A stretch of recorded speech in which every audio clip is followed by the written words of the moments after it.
পশ্চিমবঙ্গে একটি নির্বাচন হয়েছে এবং শুভেন্দু অধিকারী সেখানকার মুখ্যমন্ত্রী হয়েছে। নির্বাচনের আগে এবং পরে বাংলাদেশকে নিয়ে লাগামহীন বক্তব্য দিয়ে যাচ্ছে মাননীয় স্পিকার।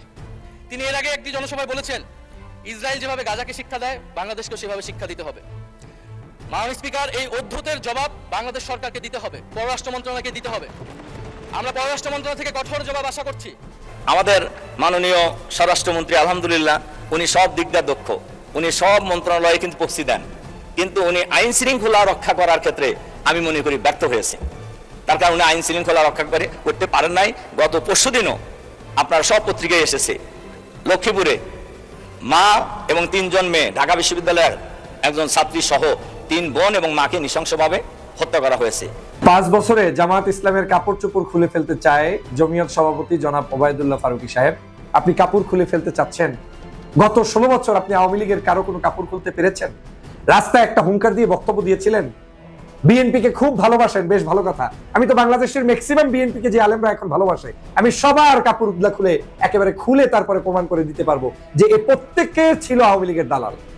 স্বরাষ্ট্রমন্ত্রীকে আমরা আজ পর্যন্ত সংসদে আইন শৃঙ্খলা পরিস্থিতি নিয়ে কোনো কথা বলতে দেখিনি।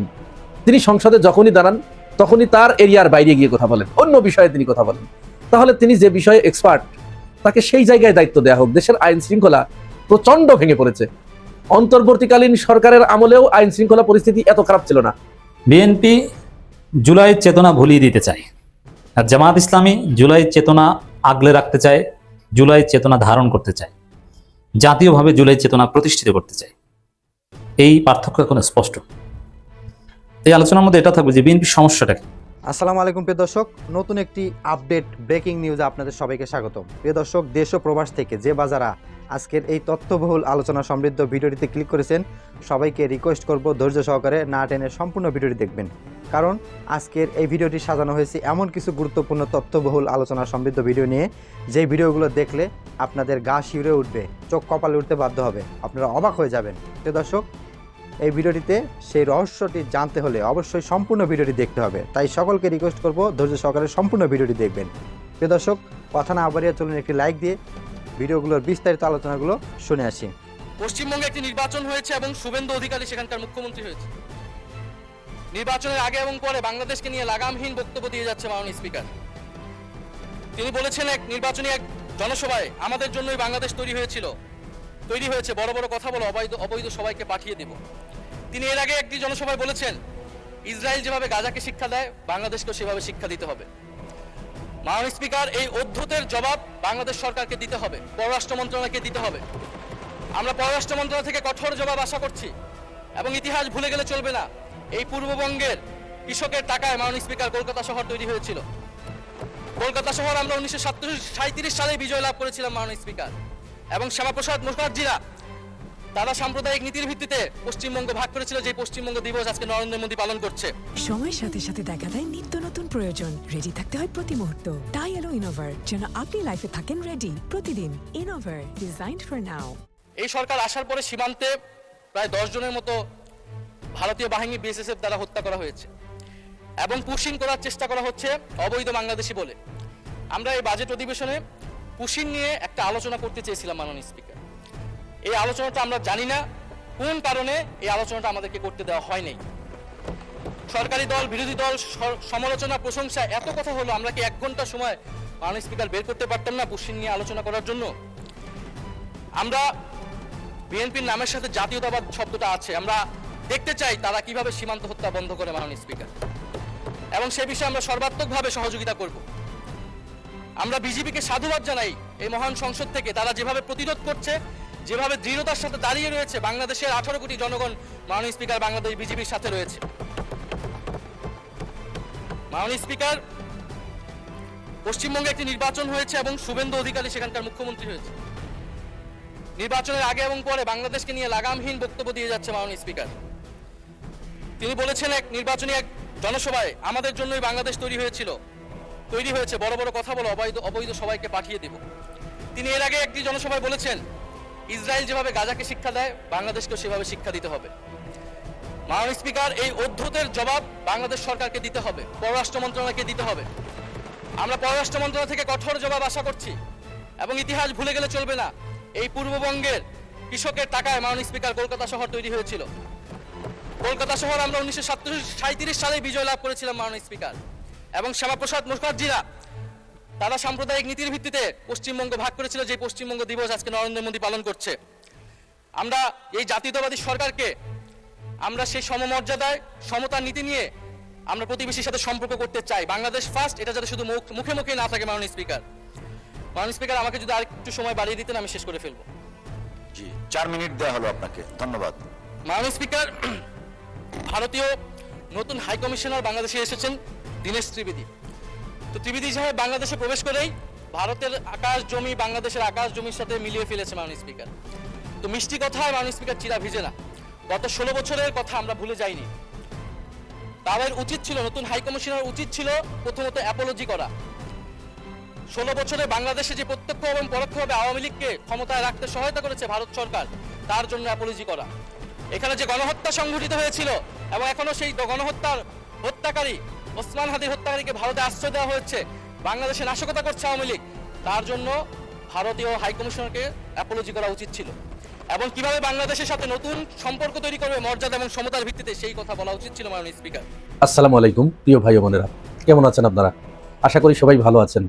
স্বরাষ্ট্রমন্ত্রী সালাউদ্দিন আহমেদ তিনি জামাত ইসলাম যে ইসলাম নয় এইটা প্রমাণ করার জন্য আরেকবার তিনি প্রচেষ্টা চালালেন। তো তিনি সংসদে কি বলেছেন, আগে তার বক্তব্যটা আগে আসেন আমরা একটু শুনি, তারপর ওই বিষয়ে কয়েকটি কথা বলি। মওদুদিবাদের মূল কথা হলো ইসমতে আম্বিয়া, মানে নবীগণ নিষ্পাপ, এবং সাহাবায়ে কেরামকে মেয়ারে হক বা সত্যের মাপকাঠি, এই দুইটা বিষয়ে তিনি সমালোচনা করেছেন। মানেন মৌলানা আশরাফ আলী থানভী সাহেব রাদিয়াল্লাহু আনহু রহমতুল্লাহ আলাইহি, আর ভাই স্লিপ অফ টাং তো দিতেই পারি, তবে মোটামুটি আরবি কিছু জানি। রহমতুল্লাহ আলাইহি রাদিয়াল্লাহু আনহু সাহেব ইয়ের কথা বলে সাহাবীর, ঠিক আছে। আপনারাও সবাই জামা কাপড় মৌলানা, আর কি আমরা কোট শুট করে মৌলানা। দ্বিতীয় হচ্ছে শাইখুল ইসলাম হযরত মাওলানা হুসাইন আহমদ মাদানী রহমতুল্লাহ, তাদের সবার অভিমত হচ্ছে এই বক্তব্য যদি মোল্লা মওদুদী সাহেবের না হয়ে থাকে ঠিক আছে, যদি প্রতিষ্ঠিতভাবে হয়ে থাকে তাহলে আপনাদের বক্তব্য প্রয়োজন। সেই হিসাবে তারা বাংলাদেশে তো রীতিমতো আমাদের মুরব্বী মোল্লা মহিবুল্লাহ বাবুনগরী পরিষ্কার বক্তব্য দিয়েছেন যে জামাতে ইসলামী কোনো ইসলামী দল নয় এবং তারা ইসলামের ক্ষতি করছে। এখন স্বরাষ্ট্রমন্ত্রী তিনি এখানে জামাত ইসলাম যে ইসলামী দল নয় এবং মওদুদিবাদ যে একটা ফিতনা, এইটার একটা প্রমাণ দিতে গিয়ে তিনি আশরাফ আলী থানভী তারপরে আরো কিছু মাওলানার নাম বললেন। স্বরাষ্ট্রমন্ত্রীর এই বক্তব্যের পরে এই অঙ্গনে ব্যাপক একটা শোরগোল পড়ে গেছে, তাদের ভিতরে খুশির বন্যা বয়ে গেছে যে স্বরাষ্ট্রমন্ত্রী তিনি জামাতকে ধরেছেন, জামাতকে উলঙ্গ করে দিয়েছেন, খুব ভালো হয়েছে, আমাদের কাজটি তিনি করে দিয়েছেন। এবং তারা এই উল্লাস প্রকাশ করতে গিয়ে স্বরাষ্ট্রমন্ত্রীকে একজন আলেম হিসেবে মেনে নিয়েছে। তো এটা একটা ভালো দিক, তারা তাদের একটা চিন্তা থেকে তো আপাতত বের হলো, এরকম আস্তে আস্তে তারা বিভিন্ন চিন্তা থেকে বেরিয়ে আসবে, এটা আমরা আশা করি। কারণ তাদের ভিতরে এখনো যে পরিমাণ গুয়ার তুমি আছে, এইটা থেকে তারা আস্তে আস্তে বের হয়ে আসবে। এবং অনেকেই আসতে শুরু করেছে, বুঝছে যারা, তারা অনেকেই আসতে শুরু করেছে। এইখানে একটা সম্পূরক কথা বলে রাখা ভালো, স্বরাষ্ট্রমন্ত্রীকে আমরা আজ পর্যন্ত সংসদে আইন শৃঙ্খলা পরিস্থিতি নিয়ে কোনো কথা বলতে দেখিনি। তিনি সংসদে যখনই দাঁড়ান তখনই তার এরিয়ার বাইরে গিয়ে কথা বলেন, অন্য বিষয়ে তিনি কথা বলেন। তাহলে তিনি যে বিষয়ে এক্সপার্ট, তাকে সেই জায়গায় দায়িত্ব দেওয়া হোক। দেশের আইন শৃঙ্খলা প্রচন্ড ভেঙে পড়েছে। অন্তর্বর্তীকালীন সরকারের আমলেও আইন শৃঙ্খলা পরিস্থিতি এত খারাপ ছিল না। এই যে দেশে প্রত্যেক দিন শত শত খুন হচ্ছে, ছিনতাই হচ্ছে, চুরি হচ্ছে, রাহাজানি হচ্ছে, মব হচ্ছে, এগুলোর বিরুদ্ধে স্বরাষ্ট্রমন্ত্রীর কোনো শক্ত বক্তব্য, শক্ত অবস্থান এখনো পর্যন্ত আমরা দেখতে পাইনি। এবং তিনি যে তার আইন শৃঙ্খলা পরিস্থিতি রক্ষা করার জন্য, এটাকে ফিরিয়ে আনার জন্য তার যে দৌড়ঝাঁপ তিনি করবেন, এগুলো এখনো পর্যন্ত আমাদের চোখে পড়ে নেই।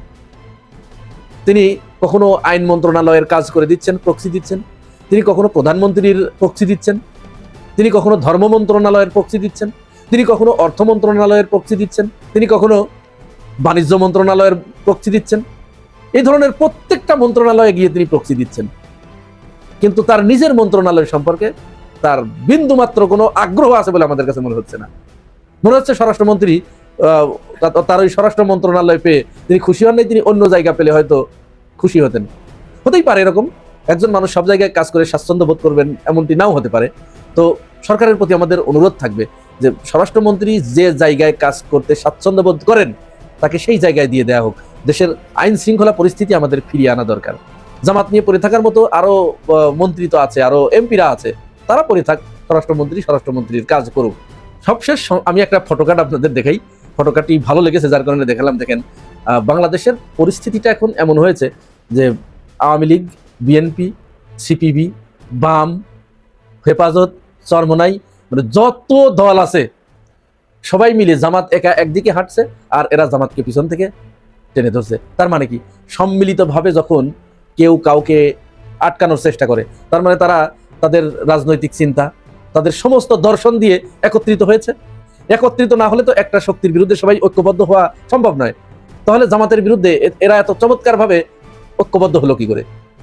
আপনি দেখেন, হেফাজতও যে কথা বলছে জামাতের বিরুদ্ধে, বিএনপিও সেই কথা বলছে, আওয়ামী লীগও সেই কথা বলছে, বামগুলো সেই কথা বলছে, সিপিবির মতো দলও সেই কথা বলছে। কারণ কি?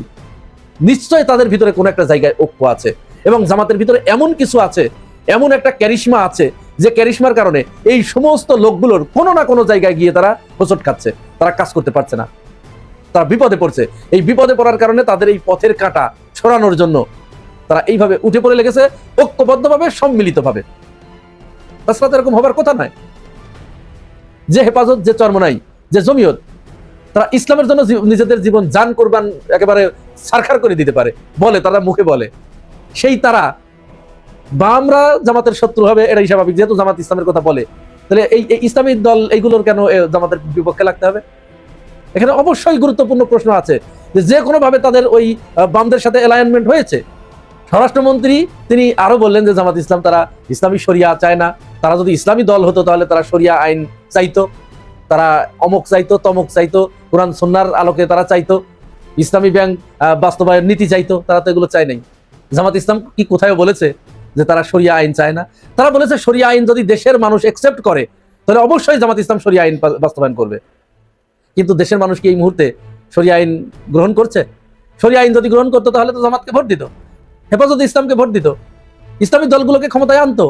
তাহলে আপনি যে কাজটা করেন না সেই কাজটা আপনি আরেকজনকে কেন করবেন? তো জামাত ইসলাম, স্বরাষ্ট্রমন্ত্রী বললেন যে তারা চায় না, তো আপনি কি চেয়েছেন? জামাত এখানে এমন একটা বিপদে পড়ছে যে সে শরিয়া আইনের কথা বললে তখন ঝাঁপিয়ে পড়বে সবাই মিলে। কাজী জাসিররা তো আছেই, ঝাঁপিয়ে পড়বে যে এদেশে শরিয়া আইন বাস্তবায়ন করতে চায়, এত বড় সাহস, এদেশে শরিয়া আইন বাস্তবায়ন করতে দেওয়া যাবে না, তারা দেশকে মধ্যযুগীয় কায়দায় নিয়ে যেতে চায়। এই সালাউদ্দিন আহমেদই বলতেন, যদি জামাত বলতো যে হ্যাঁ আমরা ক্ষমতায় গেলেই শরিয়া আইন বাস্তবায়ন করবো, তাহলে এই স্বরাষ্ট্রমন্ত্রী বললেন যে মধ্যযুগীয় কায়দায় মধ্যযুগে ফেরত নিয়ে যেতে চায়। তিনি অলরেডি বলেছেন ধর্ষকের শাস্তি, প্রকাশ্যে ফাঁসি, এই দাবি যখন মাঠে আসলো যে রামিসা হত্যার পরে, তখন সালাউদ্দিন আহমেদ কি বললেন? বলেছেন যে আমরা তো মধ্যযুগে ফিরে যেতে চাই না, আমরা এখন আধুনিক যুগে আছি, এটা বলেছেন না? তাহলে সেই স্বরাষ্ট্রমন্ত্রী আবার যখন সংসদে দাঁড়িয়ে বলেন আপনারা শরিয়া আইন চান না, আপনারা ইসলামী ব্যাংক বাস্তবায়ন চান না, আপনারা কোরআন হাদিস অনুযায়ী রাষ্ট্র পরিচালনা চান না, তাহলে আপনারা কেমন ইসলামী দল? দ্বিচারিতার একটা সীমা থাকা দরকার। আর তার এই কথাকে হাততালি দিয়ে উদযাপন করছে এদেশের তথাকথিত কিছু ইসলামী দল, যারা আজ থেকে 10-12 বছর আগে শার্ট গায়ে দিয়া হারাম ফতুয়া দিয়েছিল, এখন তারা নিজেরা আবার শার্ট গায়ে দেয়। যারা আজ থেকে 10-15 বছর আগে রাজনীতি হারাম ঘোষণা করেছিল, তারা এখন রাজনীতি করছে। দর্শক, ভিডিওটি দেখলেন এবং মনোযোগ সহকারে বিস্তারিত আলোচনা শুনলেন। এই ভিডিও সম্পর্কে আপনাদের কি মতামত অবশ্যই কমেন্ট করে লিখে জানিয়ে দিন।